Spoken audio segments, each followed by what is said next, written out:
Perkenalkan, nama saya Marina Disa Mariate dengan nomor induk mahasiswa 2021-48060 dari Program Studi Pendidikan Guru Sekolah Dasar Universitas Patimura Ambon. Dalam video kali ini saya akan membuat rangkuman materi tentang materi-materi pelajaran yang telah dipelajari dari mata kuliah Pendidikan Agama Kristen dan sebagai hasil ulangan akhir semester saya.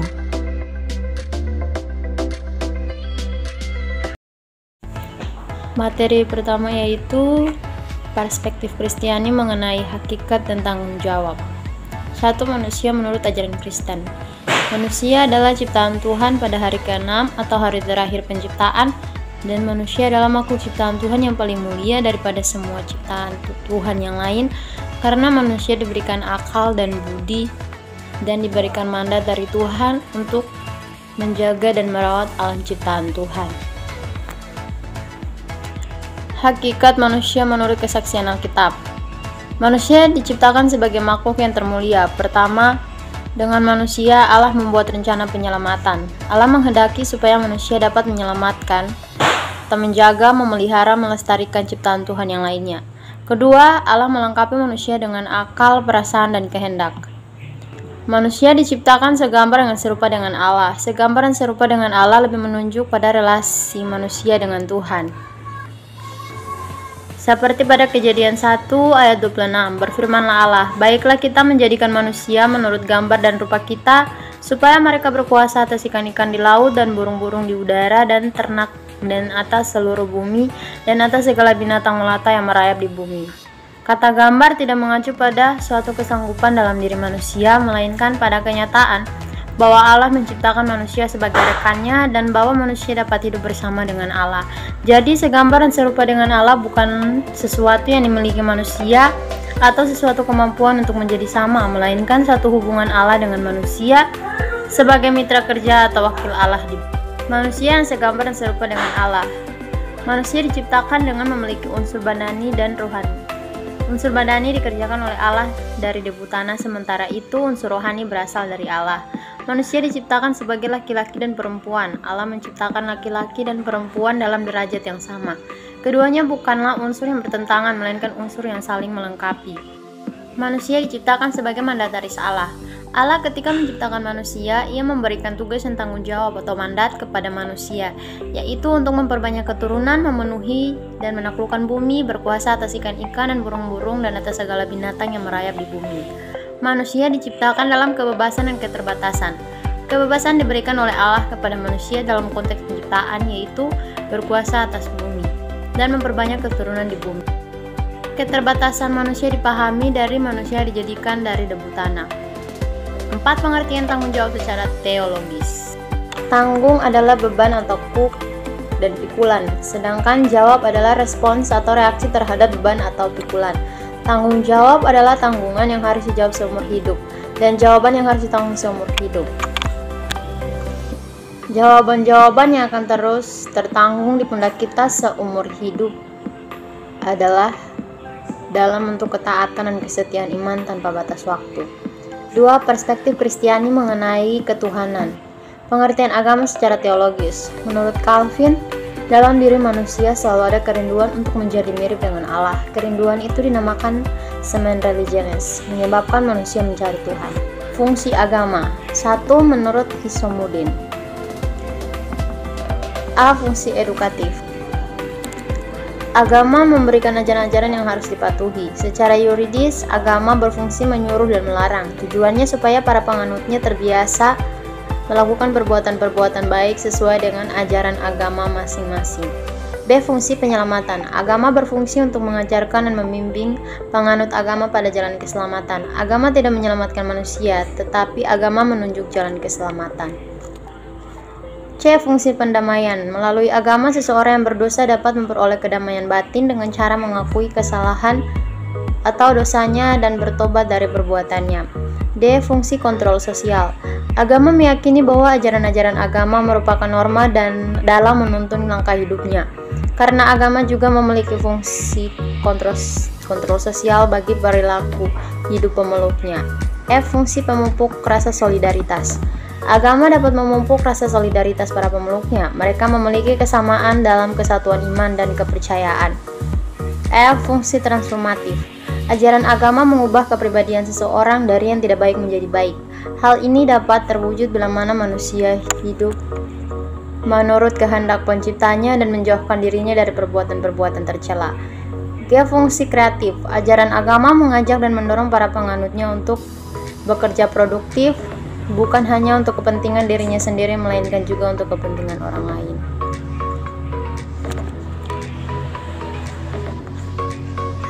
Fungsi sublimatif. Ajaran agama dapat mengkuduskan segala usaha manusia sejauh yang dilakukan dengan niat yang tulus dan tidak bertentangan dengan ajaran agama. 2. Menurut Jason Lacey, mengantar penganut agamanya untuk mengenal penciptanya, mengajar penganut agama untuk melakukan kehendak penciptanya, membimbing penganut agama di jalan yang aman dan sejahtera, mempersatukan masyarakat yang berbeda latar belakang hidup, mendorong penganut agama untuk membangun masyarakat, mendukung adat istiadat masyarakat yang searah dengan nilai-nilai keagamaan, menginternalisasi nilai-nilai yang baik kepada penganut agama. Konsep Allah Tritunggal. 1. Tuhan sebagai pencipta. Alkitab memulai kesaksian tentang Allah sebagai pencipta langit dan bumi dan segala isinya termasuk manusia. Dengan adanya pengakuan tentang Tuhan sebagai pencipta, kita dapat mengenal sifat Tuhan sebagai pribadi yang maha kuasa. 2. Tuhan sebagai penyelamat dalam Yesus Kristus. Yesus Kristus menjadi pusat pemberitaan tentang keselamatan sebab dialah yang telah menyelamatkan dari dosa. Yesus melakukan perbuatan-perbuatan yang menyelamatkan manusia dari kematian, sakit, mengusir roh jahat dan lain-lain sebagai bukti kasih-Nya. Pengorbanan Yesus membuktikan bahwa Tuhan tidak hanya mengasihi dunia, tetapi Ia adalah kasih yang sejati. Dalam Yohanes 15 ayat 13. Implikasi dari Yesus sebagai penyelamat adalah bahwa karya keselamatan itu ditujukan kepada seluruh dunia. 3. Tuhan sebagai pembaharu dalam Roh Kudus. Cara Roh Kudus berperan dalam hidup manusia, contohnya dalam Kitab Keluaran 31 ayat 3, Hakim-Hakim 3 ayat 10, Hakim-Hakim 6 ayat 34, 1 Samuel 15 ayat 26, 1 Samuel ayat 16 ayat yang ke-14, Mazmur 104 ayat 29 sampai 30 dan lain-lain. Dalam kitab Lukas 1 ayat 5 sampai 25, Lukas 1 ayat 34, Matius 3 ayat 16 sampai 17, Markus 1 ayat 10 sampai 11, Lukas 3 ayat 21 sampai 22. Tugas Roh Kudus adalah menghibur, mengingatkan, dan membaharui segala sesuatu, termasuk kehidupan manusia agar menjadi baik. Roh itu menggerakkan orang percaya untuk tetap melanjutkan kabar sukacita bagi dunia sambil berjuang untuk mewujudkan kasih, keadilan, perdamaian, keutuhan ciptaan, dan kesamaan derajat manusia. 3. Perspektif Kristiani mengenai moral. Pengertian moral. Manusia sering menyamakan istilah etika dengan moral. Kedua istilah ini dianggap memiliki kesamaan arti karena menunjuk pada perbuatan atau tingkah laku manusia. Etika berasal dari kata Yunani yaitu ethos yang berarti tempat kediaman yang biasa dari seseorang, kebiasaan, adat istiadat, cara mengungkapkan diri, tingkah laku, sikap, kecenderungan pada kesusilaan. Sedangkan moral berasal dari kata Latin yaitu mores yang berarti mengenai kesusilaan atau kebiasaan baik yang berlaku pada suatu kelompok tertentu. Hubungan moral Kristen dengan Alkitab. 1. Kristen adalah moral yang bersumber dari Alkitab. 2. Moral Kristen adalah moral atau perilaku yang harus bersesuaian dengan firman Allah. 3. Norma yang menjadi acuan penilaian bagi moral Kristen adalah Alkitab. Penilaian terhadap baik buruknya perbuatan seseorang dilihat dari norma-norma yang terdapat dalam Alkitab. Contoh, ketika seseorang mencuri barang milik temannya, ini dianggap tidak memiliki normal yang baik. Dalam Keluaran 20 ayat 15. Namun ketika seseorang menolong orang atau sesama kita yang mengalami kesusahan atau musibah, hal ini menunjukkan bahwa orang tersebut memiliki moral yang baik. 4. Iman Kristen dan iptek. Pengertian iman Kristen. Kata iman berasal dari bahasa Ibrani yaitu emunah, artinya percaya. Dalam Habakuk 2 ayat 4 dan dalam Ulangan diterjemahkan dengan kata kesetiaan. Beberapa rumusan tentang iman. Iman adalah sikap batin terhadap Allah. Iman adalah suatu keyakinan atau kepercayaan kepada Allah yang diakui sebagai penyelamat. Iman adalah penyerahan diri pribadi kepada Allah. Iman adalah hidup karena mengandung kepastian hidup. Iman adalah sesuatu kekuatan yang menguatkan manusia dalam perjuangan hidup. Iman adalah keberanian untuk hidup berdasarkan janji Tuhan. Iman berhubungan dengan ketaatan dalam 2 Korintus 10 ayat 6 dan Roma 1 ayat 5 dan 16 ayat 20. Iman berhubungan dengan kesetiaan. C. Hubungan iman Kristen dengan pengetahuan. 1. Dominasi iman atau agama terhadap ilmu pengetahuan. Selama abad pertengahan, iman menguasai seluruh aktivitas manusia.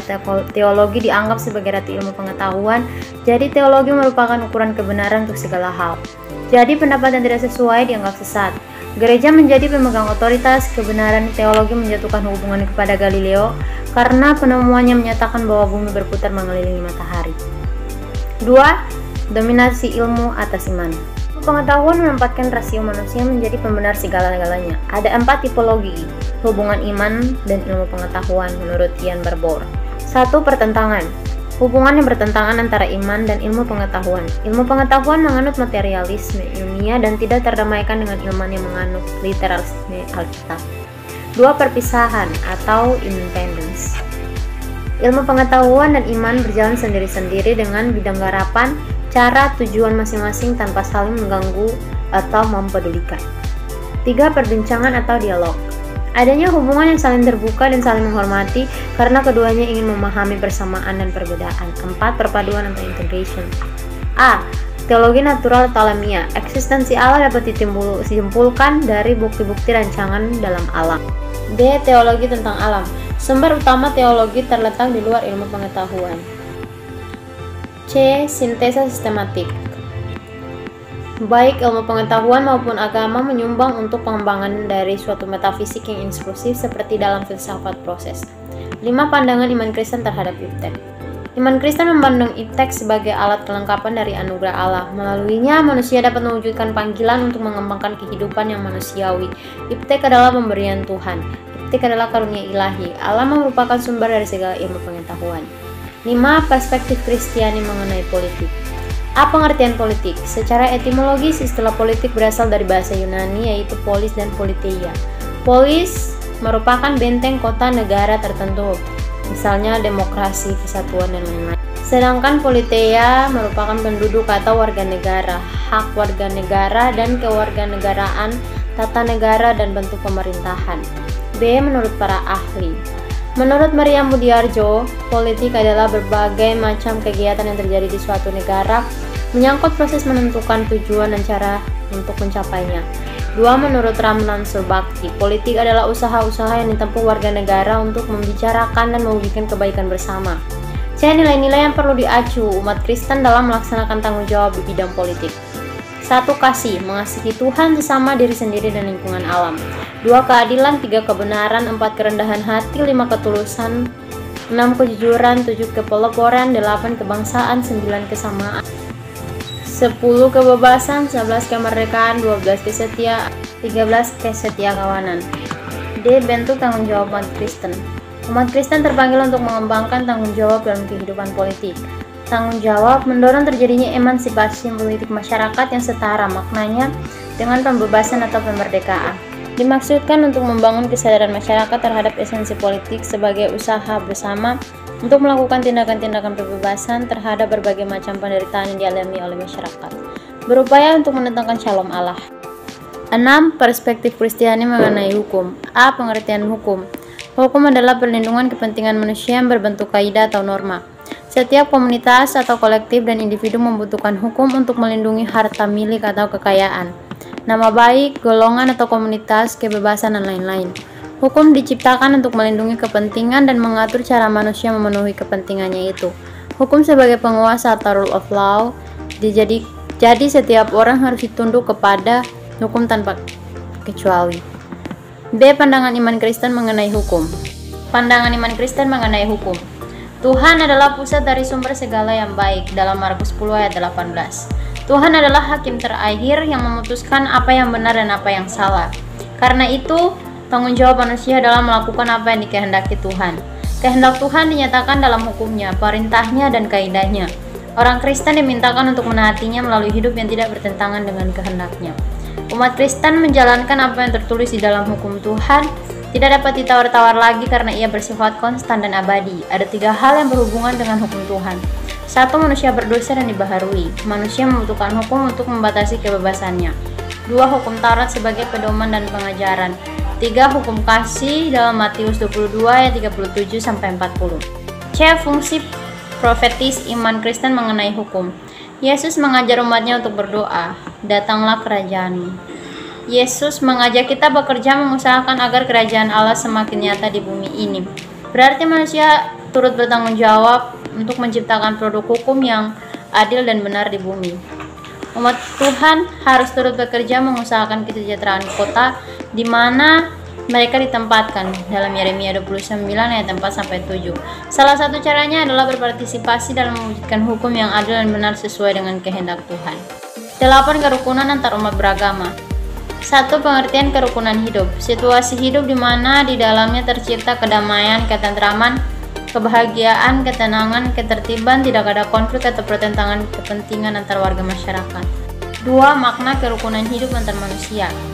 Penyataan pluralitas yang kita miliki sebagai bangsa Indonesia merupakan keunikan dan kekayaan yang patut disyukuri.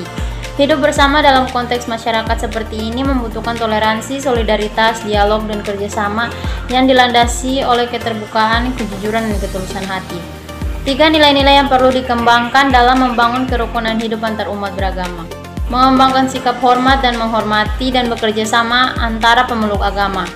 Mengembangkan sikap saling menghormati, kebebasan menjalankan ibadah sesuai dengan agama dan kepercayaan masing-masing, tidak memaksakan suatu agama dan kepercayaan kepada orang lain, mengakui dan memperlakukan sesama manusia sebagai harkat dan martabatnya sebagai makhluk ciptaan Tuhan, mengakui persamaan derajat, persamaan hak dan kewajiban setiap manusia tanpa membedakan suku, keturunan, agama, jenis kelamin, kedudukan sosial, warna kulit, dan lain-lain.